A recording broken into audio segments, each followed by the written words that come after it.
Hi friends, నా పేరు Surendra. Welcome back to my channel. నబీల్‌కి ఆదిత్య వెన్నుపోటు పొడిచాడా నిన్న అనేది మాట్లాడుకుందాం. ఇంకొకటి పాయింట్ ఉందిలే ఆదిత్య దాంట్లో ఎందుకలా నబీల్ చేసాడనిపించే లోపే ఇంకో డిఫరెంట్ వెర్షన్ మనకనిపిస్తది. ఆయన వాడిన ఒక మాట వల్ల. అదేంటో ఈ అర్ధరాత్రి ముచ్చట్లో కవర్ చేద్దాం. ఆ తర్వాత పృథ్వీ వచ్చేసరికి స్విమ్మింగ్ పూల్ దగ్గర మణికంఠకి చాలా సలహాలతో పాటు అసలా మణికంఠ నుంచి కొన్ని విషయాలు రాబడతాడు మాట్లాడతానే. అది చాలా మంచిగా అనిపించిందనమాట. ఎంతసేపటికి హౌస్ కార్నర్ చేస్తున్నారు, హౌస్ కార్నర్ చేస్తున్నారు అంటే, నిజంగా హౌస్ కార్నర్ చేసే పనైతే నువ్వు సోనియా డేంజర్ జోన్‌లో ఉన్నప్పుడు హౌస్ సపోర్ట్ దక్కింది నీకే గదా! అన్న పాయింట్ నిజంగా ఆయనకి తెలియకన్నాడా?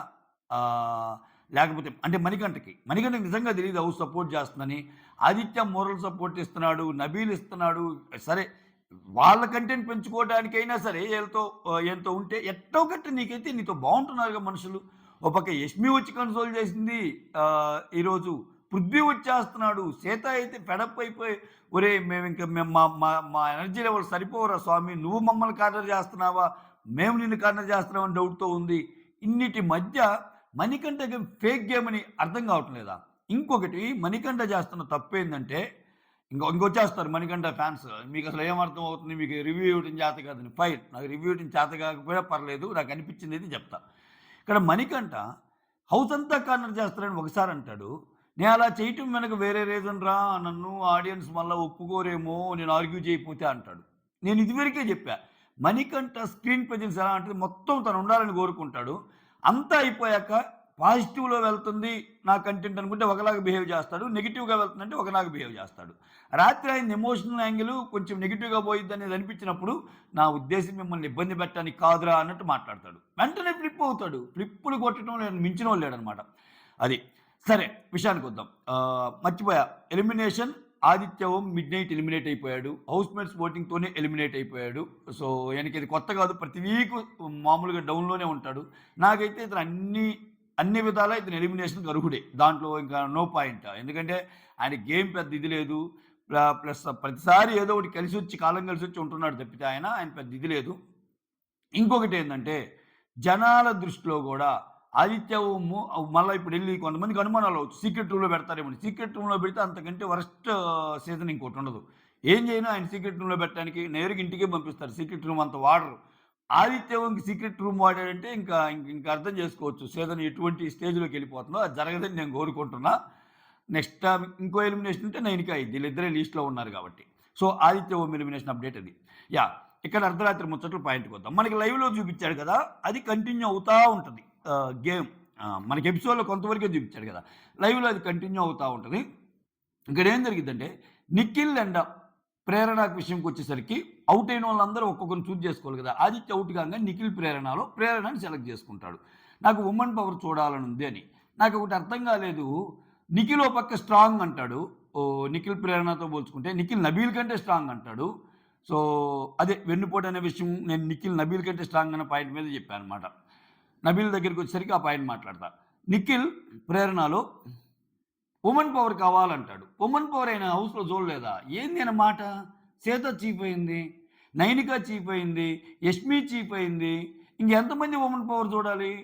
ప్రేరణలో పాయింట్లు చెప్పి ప్రేరణ ఎక్సలెంట్‌గా ఆడిద్ది. అది ఇది అంటే ఓకే. వుమన్ పవర్ చూడాలి అంటే అసలు అంటే ఇంతవరకు చేసిన వాళ్ళందరూ ఏదో బాయ్స్ అయ్యి, ఇప్పుడు కొత్తగా నువ్వొక్కడే వచ్చి వుమన్ పవర్ చూపియాలి కాబట్టి లేడీ కావాలంటే అది వేరు. సో, అయ్యారు గదా! ఆల్రెడీ అనిపించింది నాకు. ఇక్కడ విషయానికొచ్చేస్తా ఇంకా. ఇక్కడ చూడండి ఆదిత్య గురించి మాట్లాడుకుందాం. ఇప్పుడు నిఖిల్ ప్రేరణకి ఎడ్జ్ ఇచ్చి ప్రేరణ అవ్వాలంటాడు కదా! ఇటువంటి సిట్యుయేషనే ఇంక ఒక్కొక్కరిని తీసుకుంటా పోయాక లాస్ట్‌లో వచ్చేసరికి ప్రేరణ అండ్ నబీల్ ఉంటారు. ఇక్కడ ఆదిత్య ఓం ఆలోచించింది ఏందంటే, నేను నిఖిల్ ప్రేరణ ఉన్నప్పుడు ప్రేరణకి చెప్పాను. ఇప్పుడు ప్రేరణ నబీల్ ఉన్నప్పుడు మళ్ళా ప్రేరణకి చెప్తే, మళ్ళా నబీల్‌కి చెప్తే, అప్పుడు నేను వాంటెడ్‌లీ ఇది చేసినట్టు ఉంటది అన్నట్టు అనుకుంటాడు. అట్లా ఎట్లా? నిఖిల్‌తో కంపేర్ చేసుకుంటే ప్రేరణతో కంపేర్ చేసుకుంటే నబీల్ బెస్ట్ అని చెప్పొచ్చు. కాకపోతే ఇక్కడ చెప్పలేకపోవడానికి రీజన్ ఏందంటే, ఇతను వాడిన పవర్, వుమన్ పవర్ అనేది వాడాడు. వుమన్ పవర్ కోసము ఆమెను చేద్దాం అనుకున్నప్పుడు, మరి నబీల్‌తో అయినా వుమన్ పవరే కదా అన్న క్వెషన్ వస్తది. ఇయన్నీ ఆలోచించి ఎందుకొచ్చిన బాధలని కొంచెం సేఫ్‌గా ఆడాడు. మళ్ళా ప్రేరణ అని చెప్తాడు. ప్రేరణ అని చెప్పి రీజన్ చెప్తాడు. నేను అక్కడ చెప్పాను, ఇక్కడ చెప్పాను అన్నాక ఇంకో మాట అంటాడు. ఇదంతా అయిపోయాక పృథ్వీ వచ్చి సరే ఆగు. దీనికి కనెక్టింగ్ పాయింట్ ఉంది. అది అక్కడ చెప్తానులే. యాహ్! డన్. సరే ఇది గుర్తుపెట్టుకోండి. ఓకేనా? 'నబీల్ అండ్ ప్రేరణలో' ప్రేరణనే బెస్ట్ అంటాడు. ఈయన ఓటింగ్ వరకి. బట్ మిగిలినోళ్ళు చాలామందైతే ఆహ్,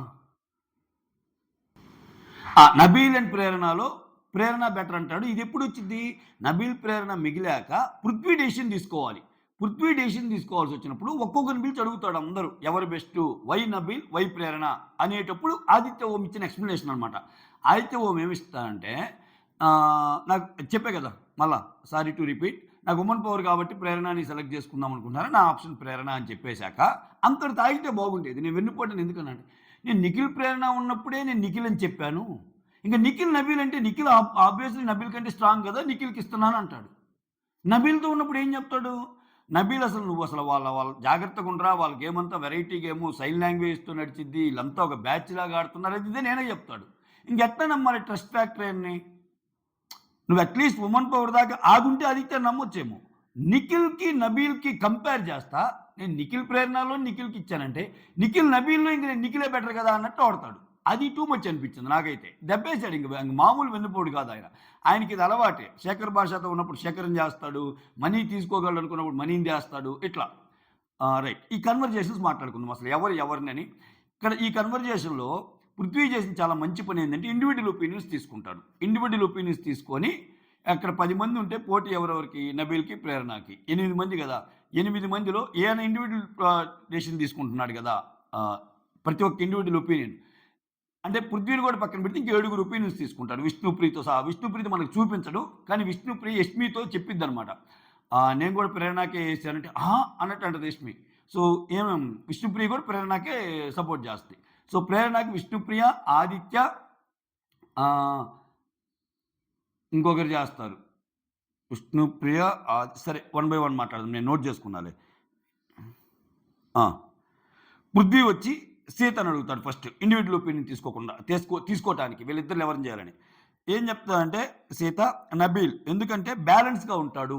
ఒక్కోసారేమో బ్యాలెన్స్ తప్పి హార్మ్‌ఫుల్‌గా కూడా మనిషికి హార్మ్ అయ్యేలాగా కూడా బిహేవ్ చేస్తది.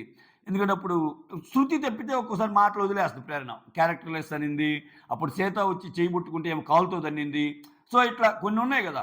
ఎగ్జాంపుల్స్ ఆమెకి. అందుకని బ్యాలెన్స్ తప్పిద్ది. బట్ నబీల్ ఎక్కడే గాని బ్యాలెన్స్ తప్పడు. అది మాత్రం నిజం. నబీలు ఏ గేమ్‌లో పాయింట్స్‌తో కొడతాడు గానీ మనుషుల్ని అంటే మనుషుల్ని మీదకి దౌర్జన్యంగా ఎళ్ళటాలు అయ్యయితే ఉండవు. సో, అదైతే కరెక్ట్ అనిపించింది. తర్వాత నైనిక. నైనిక కూడా నబీల్‌ని చెప్తది. ఏమంటదంటే స్ట్రాటజీస్ బాగుంటాయి. గేమ్‌ని బాగా అర్థం చేసుకుంటాడు. నేను చాలా సార్లు చెప్పా ఈ మాట. నబీల్ వచ్చేసరికి అందరికంటే ఫాస్ట్‌గా గేమ్ అర్థమైద్ది ఆయనకి. చాలా నీట్‌గా ఎక్స్‌ప్లెయిన్ చేస్తాడు. సో, ప్రేరణకొచ్చేసరికి అంత స్ట్రాటజీస్ లేవనిపిస్తది. నబీల్ అంత ఫాస్ట్‌గా అర్థం చేసుకునే తత్వం లేదనిపిస్తది అని చెప్పి నైనిక కూడా నబీల్‌కి ఓటేస్తాయి. ఆదిత్య వచ్చి ప్రేరణకేస్తాడు. ఇదే లేడీ పవర్. లేడీ పవర్ కావాలి అన్నట్టు చెప్తాడు. ఆ తర్వాత నిఖిల్ కంటే ప్రేరణకే ఎక్కువ అని చెప్తే, ఇంక నిఖిల్ నబీల్ కంటే బాగా ఆడతాడు కదా! నేను నిఖిల్‌కే ఏసినోడిని ఇంక నిఖిలే వద్దన్నప్పుడు ఇంక నబీల్‌ని ఎందుకు వద్దన్నావు? నిఖిల్ స్ట్రాంగ్ కదా! నబీల్ కంటే అన్నట్టు అంటాడు. అసలది నాకు నచ్చల. ఆ తర్వాత అందులో పక్క నుండి ఇతనికి ఇన్‌పుట్ ఇస్తా అలా చెప్పటం. ఆ విషయంలో నబీల్ ఫీల్ అవుతాడు గూడా. తర్వాతొచ్చి నైనిక అడిగిద్ది. నైనిక చెప్పిద్ది. అవును నువ్వు లేడీ పవర్ అన్నావు ఇప్పుడేం చూసుకో అంటే, లేదు లేదు నేను నా డెసిషన్ మార్చుకోను. సో, నేనొచ్చేసరికి ప్రేరణకే ఏస్తా నా ఓటు అన్నార్రా అని కూడా చెప్పిద్ది. నబీల్ గూడా ఇక్కడి నుంచి అర్థమవుతుంది నాకు ఎవరేంటో జాగ్రత్తగుండాలి అని సీతతో గూడా అంటాడు. దీని తర్వాత ఒక కన్వర్జేషన్ అయ్యిద్దనమాట. కాపోతే రాత్రి గదా! ఇయన్నీ నోట్ చేసుకొని పడుకున్నా గానీ చెప్పలేకపోయా. ఇంకా బాగా నా నిద్ర దెబ్బేస్తే వచ్చే కాన్సిక్వెన్సెస్ ఎక్కువుంటాయి గైస్. అందుకని కొంచెం లేట్ అయినా పగలు చేస్తాను నేను అర్ధరాత్రి ముచ్చట్లు. అది డిసైడ్ అయ్యాననమాట. ఇంకేంటంటే రాసినంత వరకు ఓకే. నోట్ చేసుకునేది. మళ్ళా దాన్ని అప్‌లోడ్ చేసి దాన్ని మళ్ళా ఇది చేయాలంటే ఇంకొక 2, 3 అవర్స్ పట్టిద్ది. మొత్తం గాన్ నిద్ర. స్లీప్ డిజార్డర్ అయితే వచ్చే ప్రాబ్లమ్స్ ఈ మధ్య తెలుసుకున్నా. సో, అందుకని పగలు చేయడానికి ట్రై చేస్తా. ఏ టైంలో అయినా అర్ధరాత్రి ముచ్చట్ల వీడియో అయితే ఉంటుంది నాది. ఓకేనా? అదైతే నమ్మండి. నెక్స్ట్ ఆ తర్వాత మణికంఠ. మణికంఠకొచ్చేసరికి మణికంఠ కూడా నబీల్ చెప్తాడు.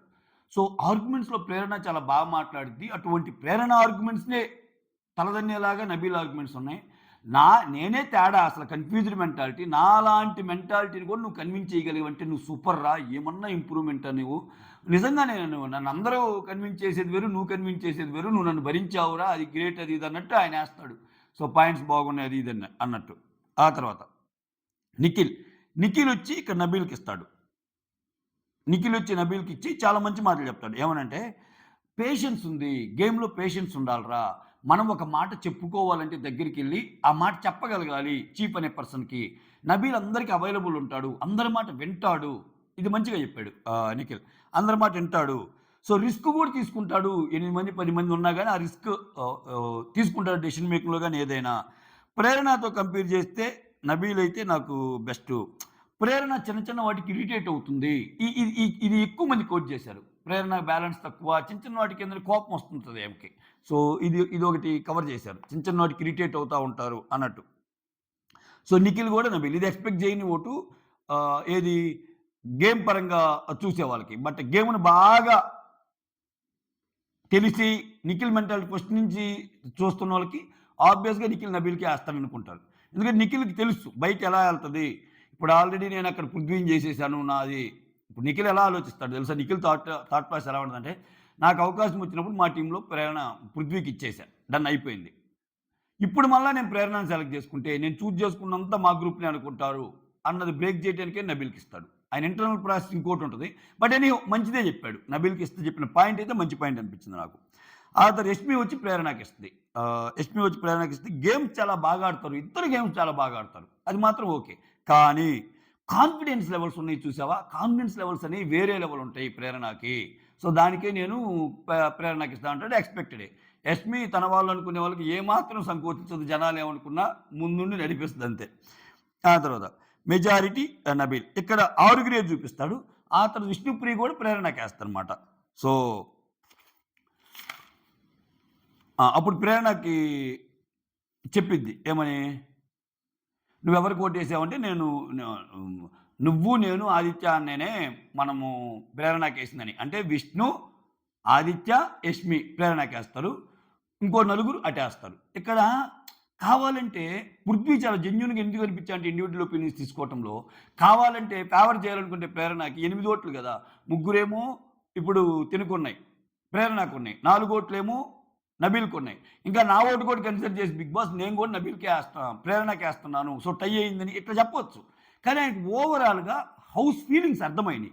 నబీల్ ఎందుకు బెటర్ ప్రేరణ కంటే అనేది అందరి ఎక్స్‌ప్లనేషన్‌లో, డీటెయిలింగ్‌లో తెలిసింది. దట్టు నిఖిల్ లాంటోడు కూడా ఎక్స్‌ప్లెయిన్ చేసినప్పుడు ఆయనకు ఒక పాయింట్ ఆఫ్ వ్యూ వస్తదిగా. సో, అక్కడ బాగా నచ్చాడు నాకు. పృథ్వీ నాకిచ్చారు కదా అవకాశం అని చెప్పి అట్లా కాకుండా హౌస్ ఒపీనియన్ తీసుకొని అంటే బిగ్ బాస్ కూడా అదే చెప్తాడులే హౌస్ ఒపీనియన్ తీసుకోమని. హౌస్ ఒపీనియన్ తీసుకొని అందరివి కన్సాలిడేట్ చేసి చెప్పడం అయితే చాలా బాగా అనిపించింది. సో, అడిగినప్పుడు ఫైనల్‌గా నబీలే బిగ్ బాస్. నబీల్‌ని సెలెక్ట్ చేసుకున్నానని చెప్తాడు. ఈ గ్యాప్‌లో ఈ గేమ్ జరుగుతా ఉంటది గదా! ఆహ్, ఒక్కొక్కరు టీట్‌లో. ఈయన మళ్ళా ఏడుపు బిగించేస్తాడు. ఏడుపు బిగించేస్తే అందరికి చిరాకొచ్చేస్తది. ఇక్కడ చూడండి ఇతను ఎంత డేంజరస్ గేమ్ ఆడతాడంటే ఆమన్నది చూడు. డేంజరస్ గేమ్, నోటోరియస్ గేమ్ అని యష్మి. ఇతను ఎటువంటోడంటే ఒక సీన్ జరుగుతుంటే అందరూ అక్కడ మాట్లాడుకుంటున్నారనుకో, ఆయనకి అర్థమైపోద్ది. వామ్మో! ఇప్పుడు ఎటెటో ఎళ్ళిపోతుంది సీను. ఎవరెవరికో కన్వర్జేషన్స్ అవుతున్నాయి. ఈళ్ళంతా టెలికాస్ట్ అయ్యిద్ది ఇప్పుడు. నేను ఉండాలి అని పిక్చర్‌లోకొచ్చి ఏడ్చేస్తాడు. ఏడ్చేసాక మొత్తం అది ఒక కంటెంట్ కింద మారిద్ది. ఆ ఏడవటం అయిపోయాక ఎందుకు ఏడ్చాడో ఒక రీజన్ చెప్తాడు ఒక డిస్కషన్‌లో భాగంగా. అదొక కంటెంట్ అనమాట. ఇతను ఓన్లీ ఈ కంటెంట్‌తోనే బతుకుదాం అనుకుంటున్నాడు. ఏడ్చేస్తే అందరూ అడుగుతారు. "ఏందిరా నువ్వు మమ్మల్ని క మేమేదో కార్నర్ చేసామనుకుంటార్రా స్వామి" అని చెప్పి ఇందాక చెప్పా కదా! యష్మి ఓదారుస్తది. "అది కాదురా సీత అంటే నాకు చాలా ఇష్టంరా. సీతనే ఇలా చేసేసరికి" అంట. ఇదే ఇతను ఒక్కోసారి సీత గురించి నెగెటివ్‌గా చెప్తాడు. ఇదే ఇతను సీత నచ్చిందంటాడు. 'నైని డ్యూయల్ స్టాండర్డు, సీత కూడా కొంచెం అటు ఇటు ఉంటది. విష్ణుప్రియ మంచిగా అనిపిస్తదని' ఒక సందర్భంలో అంటాడు. ఒక సందర్భంలో సీత నచ్చిద్దంటాడు. రకరకాలుగుంటాయని. సో, హౌస్ మొత్తం నన్ను కార్నర్ చేస్తున్నారు అన్న సెన్స్ తెప్పిస్తాడు. అందరికి కోపమొస్తది. నిఖిల్ చెప్తాడు నిన్నెవర్రా కార్నర్ చేస్తున్నది అని. అప్పుడు యష్మి చెప్పిద్ది. సీత మేం కాదురా కార్నర్ చేస్తున్నాం. నువ్వు హౌస్ మొత్తాన్ని కార్నర్ చేస్తున్నావు అంటది. విష్ణుప్రియ అయితే అరే నువ్వు చేసేదానికి మైండ్ పోతుంది నాకు గట్టిగా చెప్పిద్ది. నువ్వేం మాట్లాడుతున్నారో నిన్ను కార్నర్ చేసేదేంది? నువ్వు ప్రతిసారి చీఫ్ కానప్పుడల్లా ఇటువంటి వేషాలేస్తే మాత్రం నచ్చదు. ఇట్లా అయితే అసలు నువ్వు చీఫ్ కాలేవు. టూ మచ్ చేస్తున్నావు నువ్వు అన్నట్టు చెప్పేస్తాయి. అర్థమైపోయింది దానికి. విష్ణుప్రియ లాంటి వ్యక్తి గూడా ఇలా అందంటే ఓకే. నా తప్పని చెప్పాగా మనీ ఫార్ములా. ఆ స్క్రీన్ కోసం చూస్తాడు. దాంట్లో పాజిటివ్, నెగెటివ్ బేరీజ్ వేసుకుంటాడు. పాజిటివ్ అయితే ఒకలాగా, నెగెటివ్ అయితే ఒకలాగా ఉంటది వర్క్ ఫ్లో. ఆ వర్క్ ఫ్లోనే ఫాలో అవుతాడాయన. అర్థమైపోయాక అక్కడ అంతా అయిపోయాక నబీల్‌తో ఒక డిస్కషన్ ఉంటది. మామ సూపర్‌రా నువ్వసల. బాగా ఇచ్చి పడేసేయరా. నువ్వసలు నచ్చిందిరా. నువ్వసలు నాలాంటోనే కన్విన్స్ చేయగలిగావు. అది ఇది నాలాంటి కన్‌ఫ్యూజ్డ్ బ్రెయిన్ అది ఇది అని చెప్తాడు. అక్కడ హగ్ చేసుకుంటారు. నబీల్ కూడా ఖుషిగా ఫీల్ అవుతాడు. ఎందుకంటే అనుకున్న ఆదిత్యనే ఓటైపోతే ఎక్స్‌పెక్ట్ చేయని మనీ నుంచి ఓటొచ్చింది కదా! అట్లా. సో, లేదు మామ నేనంటే ఏంటో చూపిస్తా అన్నట్టు చూపిరా. చీఫ్ కావాలని కోరుకుంటాడు బలంగా. పృథ్వీకి ఇతనికి పడదు కదా! సో, నబీల్ అయితే ఇతనికి కొంచెం ఫేవర్‌గా ఉంటాడని. అంతా అయిపోద్ది. అంతా అయిపోయాక స్విమ్మింగ్ పూల్‌లోకొచ్చి దూకి ఆహ్, స్విమ్ చేస్తా ఉంటాడు. స్విమ్ నేర్చుకుంటే ఎలా చేయాలి ఏంటి అని పృథ్వీని కూడా అడుగుతుంటాడు. అక్కడ పృథ్వీ కూడా వస్తాడు. ఈయన చేసేటప్పుడు ఇది మర్చిపోతాడు. మైక్. మైక్ కాదు. మైక్ ఉంటది. బ్యాటరీస్ ఏసుకో మణికంఠ అనంగానే నబీల్‌ని పిలుస్తాడు. నబీల్ పిలిస్తే నబీల్ బ్యాటరీస్ మార్చడానికి ఎళ్ళిపోతాడు. మణికంఠ మైక్‌కి. ఎందుకంటే ఆల్రెడీ ఆయన పూల్‌లో దిగుంటాడు కదా! అది చూపిస్తాడు. ఇక్కడ పృథ్వీ కన్వర్జేషన్ ఉంటది. భలే చెప్తాడు. ఫీల్ అవుతా ఉంటే, "అరే! నీకు ఆడియన్స్ రీచ్ ఉందిరా. నాకు అర్థమవుతుంది నీకు ఆడియన్స్ రీచ్ ఉందని. బట్ నువ్వెందుకు అలా ఓవర్ థింక్ చేస్తావు? నువ్వు మాత్రం ఓవర్ థింక్ చేయటం నాకు నచ్చటం లేదన్నట్టు" చెప్తాడు. చెప్తే, "అరే! మీకు ఇక్కడ బయటపడతాడు మళ్ళా. ఇక్కడ చూడు. అరే! మీకు అర్థం కావటం లేదురా. నేనక్కడ చేసిందంతా తప్పేరా. మీ పెయిన్ నాకు అర్థమవుతుందిరా. నేనలా చేసినప్పుడు అదంతా వచ్చి మీ మీద పడిద్ది గదా! మీ మీద పడిద్ది గదా! అని అనుకుంటారు గదా! కానీ నాకు యాక్చువల్‌గా మీ మీద పడేయటం నా ఉద్దేశ్యం కాదురా. అక్కడ నేను ఆర్గ్యూ చేయకపోతే నన్ను నేను డిఫెండ్ చేసుకున్నట్టు జనాలు అనుకుంటారు గదా! నాకెలా ఓట్లేస్తారో" అంటున్నాడు. అంటే ఇతను ప్రతి సెకను ఆడే గేము ఈక్వేషన్స్‌తో కూడిందుంటుంది. ఇంక దీన్ని కూడా గేమర్ అంటే నీ మనసు ఒకటి చెప్తుంటే, నువ్వు ఆడేది ఇంకోలాగా ఉందనేది క్లియర్‌గా అర్థమవుతుందా లేదా? ఇక్కడ చూడండి అక్కడేమో కార్నర్ చేస్తున్నారన్నాడు. ఇక్కడేమో నాకు తెలుసు, నాకు అర్థమవుతుందిరా నేను చేస్తుంది తప్పని. కాపోతే అలా చేయపోతే హౌస్ మొత్తము నన్ను నేను డిఫెండ్ చేసుకున్నట్టు ఉండదు గదా! అది ఆడియన్స్‌కి నచ్చదు గదా! అంటున్నాడు. ఇదేం గేమ్‌రా స్వామి అనిపించింది నాకైతే. సో, అప్పుడు చెప్తాడు. నువ్వు హౌస్ సపోర్ట్ దొరకలేదు అంటున్నావురా. సోనియా నువ్వున్నప్పుడు హౌస్ మొత్తం ఎవరికి సపోర్ట్ చేసింది? మణికంఠకేగా ఓట్లేసింది. మణికంఠ బాధపడ్డప్పుడు అందరూ ఓదారుస్తున్నారుగా. సో, ఇట్లా అన్నీ జరుగుతున్నాయిగా అనేది నీట్‌గా చెప్తాడు. వద్దు ఇలా ఓవర్ థింకింగ్ వద్దు అది ఇది అన్నట్టు. ఆ తర్వాత ఆ! ఆ! రేపు జరగబోయే గేము. రేపు కొత్తగా 8 మందొస్తారు గదా! ఎలా ఉండబోతున్నారు ఏంటి అనేది మొత్తం చూపిస్తాడు. ఆ తర్వాత కిచెన్ దగ్గర చాలా సేపు ప్రేరణ వంట చేసేది చూపిస్తాడు. ప్రేరణ చేస్తుంటే ఇటుపక్కేమో నైనిక, సీత ఇటుపక్కేమో ప్రేరణ వంట చేస్తుంటే ఆహ్, ఆ తర్వాత నబీల్‌ని పిలుస్తారు ఈళ్ళిద్దరూ. ఎవరు? నైనిక, సీత. వీళ్ళ గోల ఈళ్ళది. ఈళ్ళు సపోర్ట్ చేశారు కదా నబీల్‌కి. నబీల్ పిలిచి, "ఏయ్! నీకెవరు సపోర్ట్ చేశారు? ఎవరు సపోర్ట్ చేయలేరు? తెలిసినియి కదా పేర్లు" అంటాడు. అంటే ఏంటి? మేము జేశాము. నీకెవరు సపోర్ట్ చేయలేదో పేర్లు తెలుసు కదా! అంటే అక్కడ ఆదిత్య చేయలేదు, విష్ణు చేయలేదు, యష్మి చేయలేదు. విష్ణు అంటది. ఎందుకు పద్దాకలా పిలిచి మీకెవరు సపోర్ట్ చేశారో తెలుసా? మీకెవరు సపోర్ట్ చేశారో తెలుసా? అని గుర్తు చేసి మరీ చెప్పడం అన్నట్టు అంటది విష్ణు. డైలాగ్ ఏస్తది. ఎందుకంటే సపోర్ట్ చేయడంలో విష్ణు కూడా ఉంది గదా! సో, ఇదొక బిట్ చూపిస్తా అనమాట. ఆ తర్వాత వైల్డ్ కార్డ్స్ ఎలా వస్తున్నారు. ఇక్కడ లాస్ట్‌లో వచ్చి మణికంఠతో ఫన్ ఉంటదనమాట. నాయనా నువ్వు పెట్టే టార్చర్ ఏదో అంటే నేను ఓవరాల్ సీన్ సమ్ అప్ చేస్తున్నా. అరే నువ్వు వైల్డ్ కార్డ్స్‌ని ఆపుతాను అంటావు కదా! ఆ వచ్చే వైల్డ్ కార్డ్స్‌ని నీ యొక్క టార్చర్‌తో అసలు రూమ్‌లో పడేసి ఒక్కొక్కరికి ఒక్కోలాగా నువ్వు బిహేవ్ చేస్తే నీ దెబ్బకి ఎళ్ళిపోవాలిరా ఇట్నే అన్నట్టు అంటది. నేను చూసుకుంటా కదా! అన్నట్టు ఈయనంటున్నాడు మణికంఠ. సో, సీత అంటదనుకుంటా. యాహ్! నువ్వు చూపి నువ్వంటే ఏంటో నీ నీ టార్చర్‌కి దెబ్బకి ఒక్కొక్కరు ఎళ్ళిపోవాలి, ఎళ్ళిపోవాలన్నట్టు. సో, ఓవరాల్‌గా మణికంఠ ఆడుతున్న గేమ్ ఏందంటే, సో, ఆయన చూడండి ఒక పర్టిక్యులర్ సీన్‌లో వేరే వాళ్ళ కంటెంట్ ఎక్కువొస్తుందనుకుంటే మధ్యలో దిగిపోయి ఇప్పుడు ఆయన నేనింక యాడ్ అవ్వను అనుకున్నప్పుడు అక్కడ సీన్ జరుగుతున్నప్పుడు ఇప్పుడు లోపలికి పోయి ఏదో ఒకటి యాడొచ్చు. అక్కడంతా ఆర్గ్యుమెంట్ జరిగే చోట మధ్యలో కూర్చొని ఏడుస్తున్నాడు. నన్ను కార్నర్ చేసిందని. ఏంటి కార్నర్ చేసేది? ఒక చిన్న నిన్ను సెలెక్ట్ చేయపోగానే కార్నర్ చేసినట్టా? సో, ఇప్పుడు అదే నీ దగ్గరికొచ్చేసరికి నువ్వేమంటున్నావు? గేమ్‌ని గేమ్‌లాగా ఆడాలి. సపోజ్ ఇతను ఎవరికైనా సపోర్ట్ చేయలేదనుకో బాగా, మణికంఠ అనే పర్సన్ వేరే వాళ్ళకి సపోర్ట్ చేయలేదనుకో బాగా ఫ్రెండ్లీగా ఉంటా. చాలా సార్లు అంటాడు కదా! నువ్వు ఫ్రెండ్లీగానే ఉండి, ఫ్రెండ్లీగానే దెబ్బేస్తావు అన్నందుకు ఇతను చెప్పే జస్టిఫికేషన్ ఏంటి? ఫ్రెండ్‌షిప్ వేరు, గేమ్ వేరు అంటాడు కదా! అవునప్పుడు ఇతనెలా ఎక్స్‌పెక్ట్ చేస్తాడసలా? ఇతను ఎక్స్‌పెక్ట్ చేయడం తప్పేగా.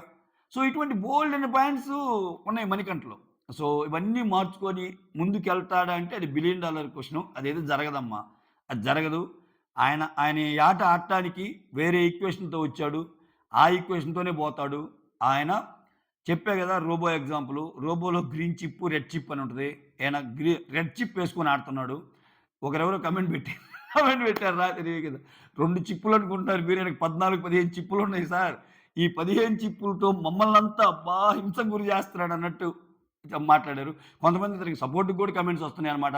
మణికంఠ లేనిదే అసలు 'బిగ్ బాస్' లేదు అది ఇది అన్నట్టు. సో అది ఓవరాల్‌గా అర్ధరాత్రి ముచ్చట్లు. I hope you like this video. That's all. Thank you so much. Signing off. Me Surendra.